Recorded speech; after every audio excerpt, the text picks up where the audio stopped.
परमेश्वर का पवित्र वचन मुझे सही राह दिखाता है और परमेश्वर का प्यार के बारे में बताता है।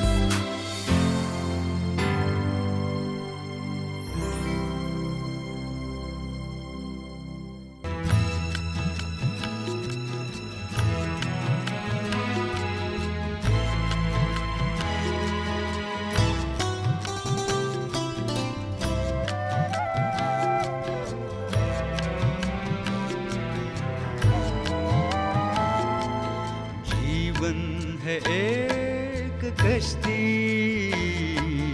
बैठे हैं जिसमें सभी।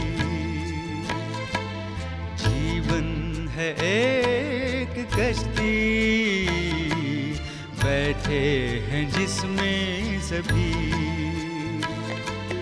लगती है बढ़ती जाए, असल में वो बढ़ ना पाए।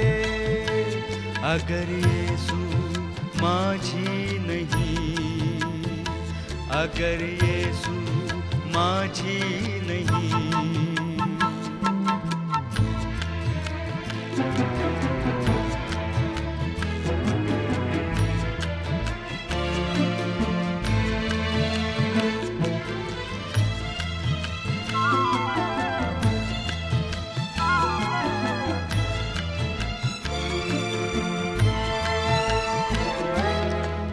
चाल आए तूफान आए, घबराए दिल ये मेरा।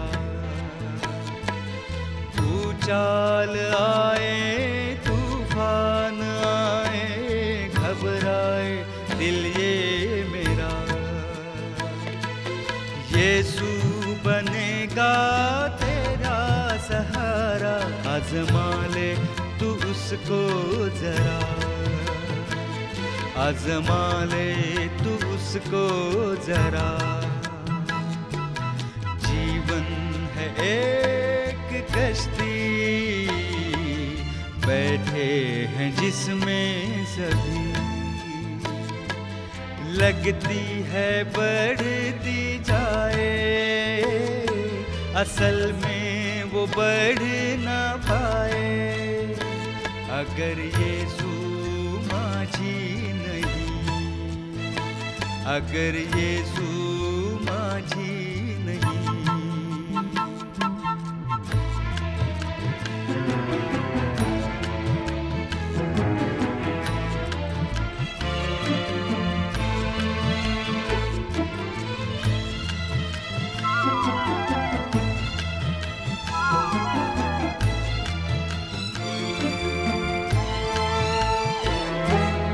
रास्ता कठिन और लंबा सफर हो, छाया हो अंधियारा।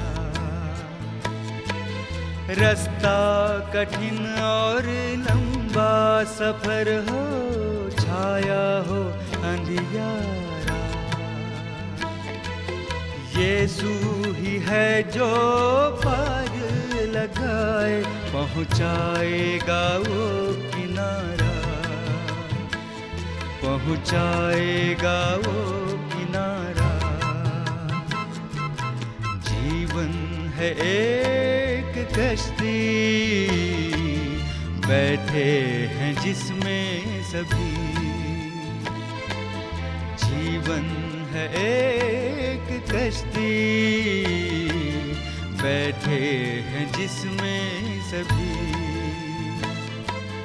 लगती है बढ़ती जाए, असल में वो बढ़ ना पाए।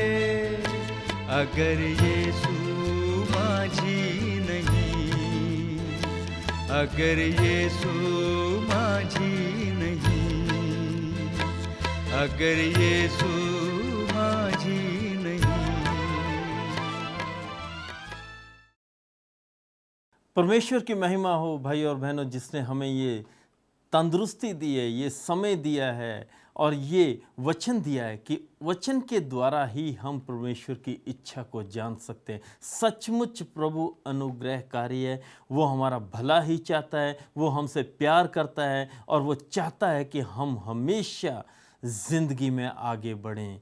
आज हम बात करते हैं अपने चारों तरफ दुनिया की, आज हम बात करते हैं अपने अड़ोस पड़ोस की। हम देख सकते हैं कि जितना हम कहते हैं कि विज्ञान ने तरक्की की है, विज्ञान आगे बढ़ा है, नई खोजें हुई हैं, उतना ही इंसान दुविधा में, परेशानी में, दुख में फंसता चला जा रहा है। क्यों? यदि हम किसी चीज का आविष्कार करते हैं, यदि हम किसी चीज को आयात करते हैं, किसी चीज को बनाते हैं, किसी चीज का निर्माण करते हैं, तो वो इसलिए होता है कि हमारे को उससे लाभ हो। तो फिर ये दुख, मुसीबत, परेशानी, दुविधा क्यों है? क्यों हम परेशानियों में जीवन व्यतीत करते हैं? आज फास्ट फूड का जमाना है। लोग घर पर कम खाना पसंद करते हैं, बाहर का खाना ज्यादा पसंद करते हैं, क्योंकि कोई भी मेहनत नहीं करना चाहता। कोई इस बात पे विचार नहीं करता कि उस चीज का जिसको वो इस्तेमाल कर रहे हैं उसकी सेहत पे क्या असर होगा। किसी के पास समय नहीं है ये सोचने के लिए कि हम क्या कर रहे हैं, क्या खा रहे हैं, क्यों खा रहे हैं। हर कोई सिर्फ इसी दौड़ में लगा हुआ है कि हम कैसे भी हो वक्त निकाल कर एक दूसरे से आगे बढ़ें। हर कोई इस कोशिश में लगा हुआ है कि हम कैसे ना कैसे उस मंजिल को प्राप्त करें जिसके बारे में हमने सपना देखा है। हर कोई अपने आप को एक दूसरे से बेहतर बनाने के लिए लगा हुआ है, चाहे अपने आप को बेहतर साबित करने के लिए वो किसी का नुकसान क्यों ना करे। लेकिन जो लोग परमेश्वर पर विश्वास करते हैं, लेकिन जो लोग परमेश्वर से प्यार करते हैं, उनके लिए परमेश्वर कहता है कि मैं उन्हें अपने पंखों के तले लेता हूं, मैं उन्हें खुद संभालूंगा, उनकी जरूरतों को पूरा करूंगा। बल्कि यहीं तक नहीं, ज़करिया की पुस्तक में देखें 2 अध्याय और उसकी 8 आयत में लिखा है, सेनाओं का यहोवा यूं कहता है, उस तेज के प्रगट होने के बाद उसने मुझे उन जातियों के पास भेजा है जो तुम्हें लूटती थीं। परमेश्वर का बंदा परमेश्वर के लोगों को कहता है कि परमेश्वर ने मुझे उन लोगों के पास भेजा है जो तुम्हें सताते थे, तंग करते थे, लूटते थे। क्यों? कारण क्या है? हम जानते हैं कि बनी इस्राएल कौम जब मिस्र में गुलाम थी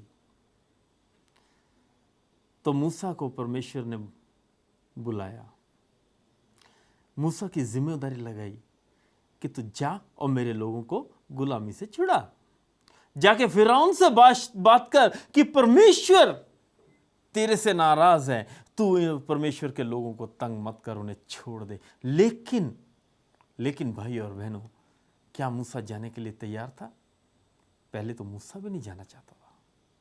मूसा ने बहानेबाजियां की, लेकिन फिर भी परमेश्वर ने उसे भेजा।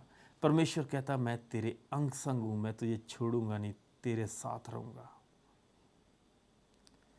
परमेश्वर ने उसके साथ हारून को भेजा। हम जानते हैं कि मूसा वापस मिस्र में गया, लेकिन सवाल वहीं खड़ा है कि परमेश्वर ने ऐसा क्यों किया? तो उसका जवाब यही लिखा है क्योंकि जो तुझको छूता है वह मेरी आंख की पुतली ही को छूता है। परमेश्वर कह रहा है कि परमेश्वर के लोग परमेश्वर के लिए आंख की पुतली के समान है। हमारी आंख जो है शरीर का बहुत ही नाजुक अंग है। भाई और बहनों, हम जानते हैं कि यदि थोड़ा सी मिट्टी भी, डस्ट भी हमारी आंख में चली जाए तो हम तिलमिला उठते हैं, परेशान हो जाते हैं। हमारी आंख की रोशनी कम होने लगे तो हम परेशान हो जाते हैं। यदि हमें थोड़ा सा भी धुंधला दिखाई दे तो हम तिलमिला उठते हैं। क्यों? क्योंकि ये बहुत ही नाजुक अंग है। और मैं चाहता हूं कि आप 1 मिनट के लिए आंख बंद करके देखें तो आपको कैसा लगेगा। आप बिल्कुल असहाय हो जाएंगे। परमेश्वर कहता है कि मेरे लोग मेरे लिए आंख की पुतली के समान हैं। परमेश्वर ने हमारे से बेहद मोहब्बत की। और जब परमेश्वर के लोग परेशानी में होते हैं तो परमेश्वर भी तिलमिला उठता है। परमेश्वर कहता है यदि तुम्हें कुछ छूता है तो वो मेरी आंख की पुतली को छूता है। क्योंकि परमेश्वर नहीं चाहता कि परमेश्वर का नाम बदनाम हो। परमेश्वर नहीं चाहता कि लोग परमेश्वर के लोगों का, परमेश्वर का नाम लेके ठट्ठा करें। परमेश्वर चाहता है कि परमेश्वर के लोग हमेशा तंदुरुस्त और भले चंगे रहें। यशायाह नबी की पुस्तक में जब हम देखते हैं तो 53 अध्याय में लिखा है, 4, 5 और 6 आयत में आपके सामने पढ़ने जा रहा हूं। निश्चय उसने हमारे रोगों को सह लिया और हमारे ही दुखों को उठा लिया, तो भी हमने उसे परमेश्वर का मारा कूटा और दुर्दशा में पड़ा हुआ पाया। परमेश्वर के पुत्र ने हमारी दुर्बलताओं को,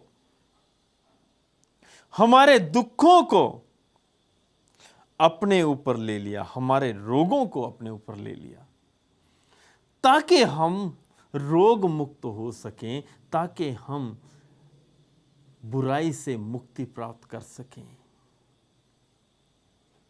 लेकिन हमने उसका इनाम क्या दिया?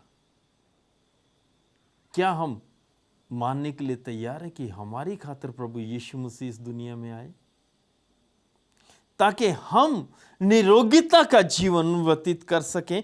परंतु वह हमारे ही अपराधों के कारण घायल किया गया, वह हमारे अधर्म के कामों के कारण कुचला गया। विचार कीजिए कैसे काम है हमारे। वह हमारे अधर्म के कामों के कारण कुचला गया, हमारी ही शांति के लिए उस पर ताड़ना पड़ी कि उसके कोड़े खाने से हम लोग चंगे हो जाएं। क्या हम शांतिपूर्वक जीवन व्यतीत करें? क्या हमारा कोई भी बहन भाई आज ये कह सकता है कि हम बिल्कुल अपने आप से, अपनी तंदुरुस्ती से, अपने शरीर से हम संतुष्ट हैं? हर किसी इंसान में कहीं ना कहीं कोई ना कोई कमी अपने आप में दिखाई देती है। हर इंसान को दिखाई देगी जब हम अपने आप को देखते हैं, अपनी जांच करते हैं। कभी देखा आपने कि बहुत से लोग आज ऐसे हैं कि जो कई बार खाना खाना छोड़ देते हैं। कुछ लोग ऐसे हैं जो कुछ चीजें खाते हैं और कुछ त्याग देते हैं। क्यों? क्योंकि वो समझते हैं कि ये चीजें त्यागने से मेरी सेहत में सुधार होगा, इन चीजों को छोड़ने से मेरी सेहत बेहतर होगी। परमेश्वर चाहता है कि उसके लोग भले चंगे और तंदुरुस्त रहें। कैसे? यदि हम परमेश्वर की इच्छा को जानेंगे तो ही हम तंदुरुस्त रह सकते हैं। और आगे लिखा है, हम तो सबके सब भेड़ों के समान भटक गए थे, हम में से हर एक ने अपना अपना मार्ग लिया और यहोवा ने हम सभी के अधर्म का बोझ उसी पर लाद दिया। क्या यह अधर्म नहीं है कि आज हम प्रभु से ज्यादा उन नाशवान चीजों को प्यार करते हैं कि जो हमारे को पाप में धकेलती चली जा रही हैं, उन चीजों की प्राप्ति के लिए हम आगे बढ़ने की कोशिश में रहते हैं और बढ़ रहे हैं, जो हमारी पहुंच से कई बार दूर होती हैं, और उनकी प्राप्ति के लिए हम हर बुरा कार्य करते हैं। भाई और बहनों, परमेश्वर चाहता है कि हम परमेश्वर को याद रखें। परमेश्वर चाहता है कि हम अपनी सेहत का ध्यान रखें, वो भी प्रभु की इच्छा के अनुसार। हम भाई और बहनों जैसे बात कर रहे हैं कि हम खाना तो छोड़ देते हैं, कुछ चीजों को भी त्याग देते हैं, कुछ कामों को भी त्याग देते हैं, लेकिन क्या हम अपने शरीर को उतना हिलाते हैं जितना हिलाना चाहिए? आज आपने देखा होगा कि कोई भी इंसान 2 कदम भी चलने को तैयार नहीं है, जबकि हर कोई इंसान ये कहता है कि हमें सुबह सवेरे उठ के सैर करनी चाहिए, हमें ताज़ी हवा में घूमना चाहिए, क्योंकि हमारे चारों तरफ प्रदूषण ही प्रदूषण है। और सुबह शाम का समय, विशेष तौर पर सुबह का समय प्रदूषण रहित होता है। क्या हम समय निकाल पाते हैं? क्या हम अपने शरीर की देखभाल कर रहे हैं? क्या हम वो खाने खा रहे हैं, वो चीजों का इस्तेमाल करते हैं जो हमारे शरीर के लिए जरूरी है? याद कीजिए उन यहूदी भाइयों को, डैनियल और उसके साथियों को। नबूकदनेस्सर बादशाह ने जब उन्हें बंदी बना लिया, नबूकदनेस्सर बादशाह ने जब देखा कि ये नौजवान अच्छी सेहत के और अच्छे ऊंचे जवान हैं, जो उसके राज्य में, उसके राजपाट में उसकी सहायता कर सकते हैं, उसके लिए काम कर सकते हैं, तो बादशाह ने सभी के साथ उन्हें भी अपने शाही भोजन की अनुमति दी, आज्ञा दी कि इन्हें वही भोजन दिया जाए जो हमें दिया जाता। लेकिन याद कीजिए, क्या उन्होंने राजा का वो भोजन स्वीकार किया? यदि नहीं किया तो क्यों नहीं किया? विचार करो। क्योंकि वो जानते थे कि परमेश्वर की आज्ञा क्या है,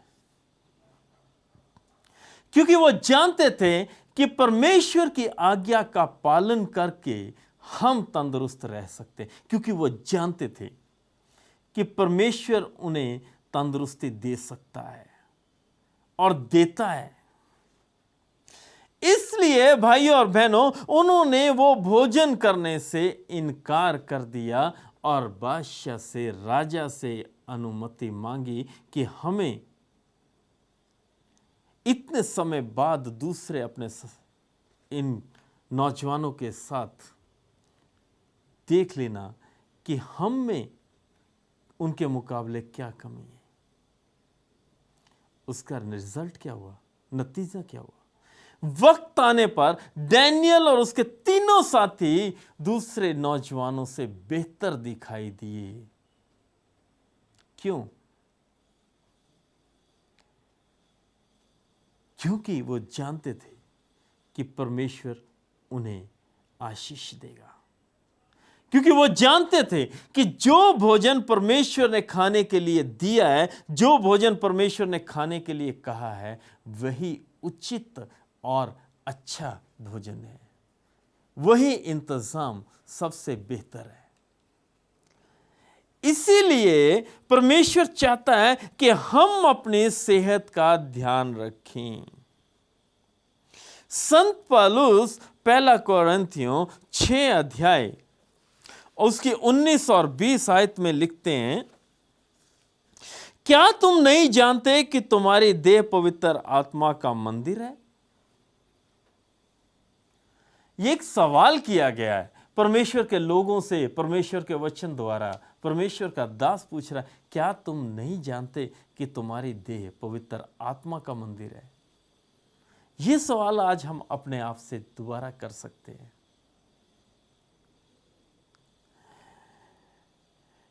जो तुम में बसा हुआ है और तुम्हें परमेश्वर की ओर से मिला है और तुम अपने नहीं हो, क्योंकि दाम देकर मोल लिए गए हो, इसलिए अपने देह के द्वारा परमेश्वर की महिमा करो। परमेश्वर का दास कह रहा है, परमेश्वर का बंदा पौलुस रसूल कहता है याद दिला रहा है, कहता क्या तुम नहीं जानते कि ये जो शरीर है ये पवित्र आत्मा का मंदिर है, परमेश्वर ने मोल दे के खरीदा हुआ है। कैसे मोल चुकाया? हम अच्छी तरह जानते हैं प्रभु यीशु मसीह इस दुनिया में आए ताकि हमारी खातिर जान दें। प्रभु यीशु मसीह इस दुनिया में आए ताकि हमारे को जीने का रास्ता दिखाएं। प्रभु यीशु मसीह इसलिए आए ताकि हम बाप के साथ मिल सकें। इसीलिए सवाल किया गया है कि क्या तुम नहीं जानते कि तुम्हारी देह पवित्र आत्मा का मंदिर है और पवित्र आत्मा इसमें वास करना चाहता है। प्रकाशित वाक्य में लिखा है, देखो मैं द्वार पर खड़ा खटखटाता हूं। परमेश्वर आज भी मेरे और आपके दिल के दरवाजे पर खड़ा खटखटा रहा है। क्या हम परमेश्वर को अपने जीवन में जगह देने के लिए तैयार हैं? यदि परमेश्वर का आवाज हमारे जीवन में होगा तो याद कीजिए हम कैसा जीवन व्यतीत करेंगे। क्या हम तंदुरुस्त नहीं रहेंगे? क्या हमारा शरीर के द्वारा परमेश्वर की महिमा नहीं होगी? लिखा है कि परमेश्वर का आत्मा हमारे शरीर के अंदर वास करता है। हमारे को परमेश्वर ने मोल लिया हुआ है, खरीदा हुआ है, और परमेश्वर चाहता है कि हमारे शरीरों से, हमारे देह से उसकी महिमा हो। परमेश्वर चाहता है कि हम अपने आप को इस योग्य बनाएं कि परमेश्वर को पसंद आए, परमेश्वर को अच्छे लगे। परमेश्वर चाहता है कि लोग हमारे को देखकर, हमारे उठने बैठने को देखकर, हमारे खाने पीने को देखकर, हमारी बातचीत को देखकर परमेश्वर की महिमा करें और जाने कि ये सचमुच परमेश्वर के लोग हैं। पर क्या हम परमेश्वर की आवाज सुनने को तैयार हैं? जैसे हम शुरू में जिक्र कर रहे थे और जानते हैं कि आज के दौर में दुनिया इतनी तेजी से बढ़ रही है कि किसी के पास खाने का समय नहीं, किसी के पास अपनी सेहत का ध्यान रखने को समय नहीं है।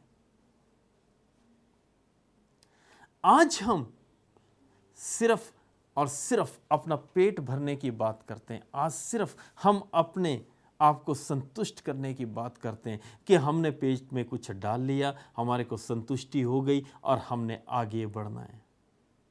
आज हमारे को भूख काहे की है? ना तो सेहत का हम ध्यान रख रहे हैं, ना परमेश्वर के वचन के लिए हमारे पास समय है, तो भूख काहे की है? भूख केवल और केवल दौलत की है। आज इंसान को अगर भूख है तो केवल ऐशो आराम की है। आज इंसान को अगर भूख है तो वो केवल एक दूसरे से आगे निकलने की है। आज आप क्या कर रहे हैं? मैं क्या कर रहा हूं? परमेश्वर ने हमारे पे अनुग्रह किया है और यह समय दिया है कि हम उसके अनुग्रह में बने रहें और अपने जीवन पर विचार करें। क्या आप अपने जीवन पर विचार कर रहे हैं? भाई और बहनों, विचार कीजिए।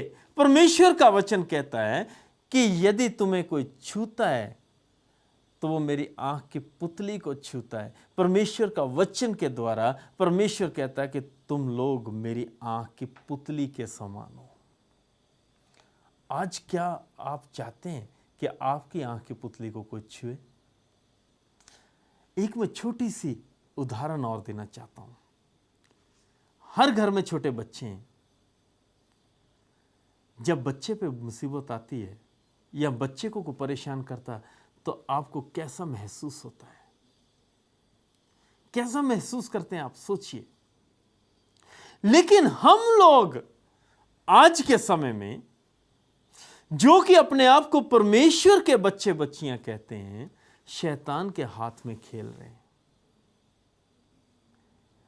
जबकि बहुत सी उदाहरणें हमारे को बाइबल में मिलती हैं कि परमेश्वर हमें चाहता है कि हम परमेश्वर की नजदीकी में। बाइबल में जिक्र है उस विधवा का जो कई वर्षों से बीमार थी। उसने अपना सारा माल अपने इलाज पे लौटा दिया था और लेकिन उसे कहीं से भी शिफा नहीं मिल रही थी। 12 साल में उसने अपनी सारी जमा पूंजी उड़ा दी। इसका मतलब कि बहुत अमीर औरत थी, लेकिन उसे कहीं से भी शिफा नहीं मिली। जब उसे पता चला कि प्रभु यीशु मसीह आ रहे हैं, उसने निश्चय किया कि मैं प्रभु के चरणों को छूंगी, प्रभु के यदि मैं पल्ले को भी छू लूंगी तो मैं शिफा हासिल करूंगी। भाई और बहनों, वो छुपती हुई, डरती हुई वहां तक पहुंची और आके उसने पीछे से प्रभु का पल्ला छू लिया।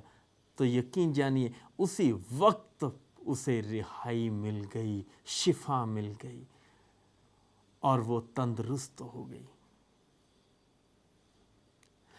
प्रभु यीशु मसीह ने उसे क्या कहा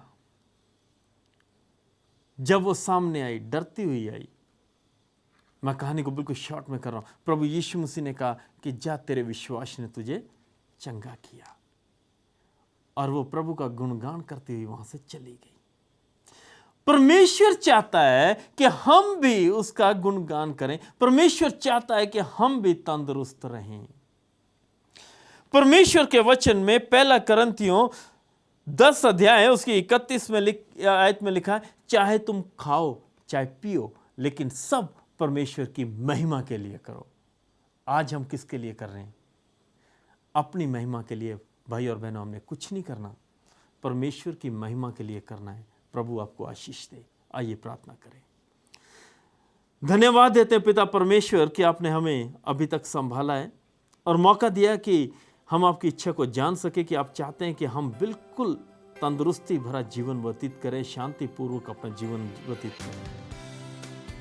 होने दो स्वर्गीय पिता कि हम आप में बने रहें और आपकी इच्छा को पूरा करते चले जाएं। यीशु मसीह के नाम से मांगते हैं, आमीन।